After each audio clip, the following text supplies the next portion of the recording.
Hey everybody, welcome back to the channel. More Blood and Plunder for you here as we work our way through more of the actual pirate commanders. Today we are taking a look at John James, so one of the slightly cheaper ones than the first few that we've looked at here, coming in at 26 points.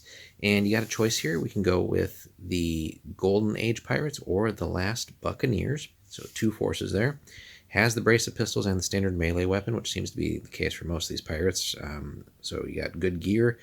Where we're going to be hampered a little bit is with the command range of 8, but he's pretty good for being, or ideally geared for being on the water, so that command range will be kind of offset there by proximity to everybody else on the ship, so we should be okay there.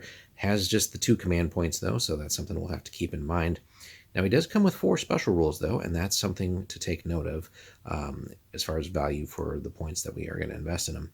Broadside, of course, we've seen that over and over and over again for a lot of the commanders that are geared towards naval engagements, and it's a great one to have, right? Again, basically, it lets us pool all of our dice and hope for getting an increased chance of a crit when we're firing off our cannons. And critical hits are, again, going to be the main way that we win naval engagements, just because we're going to obviously do damage with the cannons, and damaging the boat and the enemy crew is fine and all, but the crits really can make the difference in a lot of these engagements, especially if we're trying to punch against something that's above our weight class or number of guns that we would have versus what we're going up against. If we can get a crit, and depending on the crit, we can really just wreck the opponent's plans and maybe even their chances of winning. So sometimes, it's like maybe we're starting fires or floods, and that keeps their crew busy from trying to keep that to spread, so they're not operating as efficiently. Maybe we knock out their ability to steer or maneuver, and then that lets us kind of stay in prime positions, and they can't do as effective of return fire or return fire at all, right, depending on our maneuverability and all that. Maybe we knock out some of their actual cannons, or get lucky and blow them up. There's just so many cool things we can do. So crits are always going to be the one of the best ways for us to win naval engagements. He's also bold, which we see repeated a lot for the pirate commanders, and basically very thematic, very fitting, right? But basically we can use command points, our 2 command points, while we're shaken. So obviously things aren't going well, but it's nice that we can access those command points while shaken and recover, which will pair with inspiring.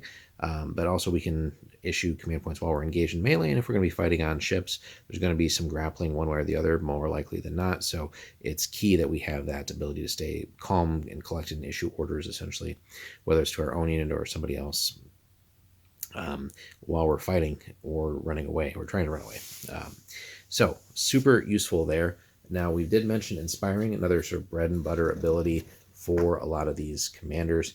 So we basically, everybody within his command range can reroll failed rally test results while his unit's active. So again, when we're fighting on the ships, and ideally in this case mainly sticking to our own ship, right, because it's not realistic that a friendly ship is going to probably be within 8 inches, maybe, who knows, but more likely not, but it'll let us cover most of the boat that we're on, hopefully. So but yeah, so his unit has to be active. That's the key to that one. It's not as good as very inspiring, but we can reroll failed rally test results. So ideally we're keeping the force active as much as possible and not in danger of completely routing or anything like that. But again, this is, and we keep mentioning the water right now, we could find ourselves fighting on land too.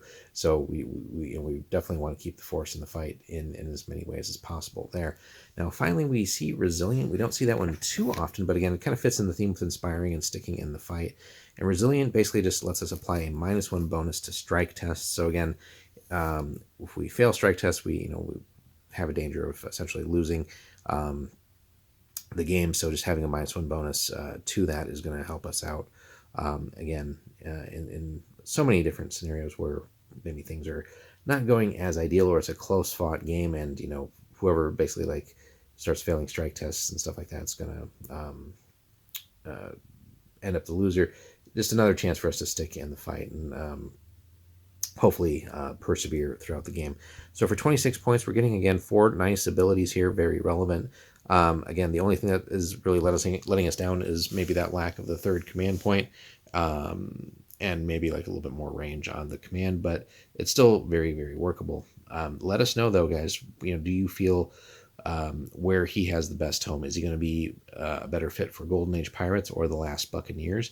Have you run John James, and where have you experimented with him, and what kind of list did you bring for those factions? Or have you run up against him? What faction was he in, and how did those battles go? Whether it was a win for you or not, let us know in the comments. Thanks so much for watching, and we will see you in the next one.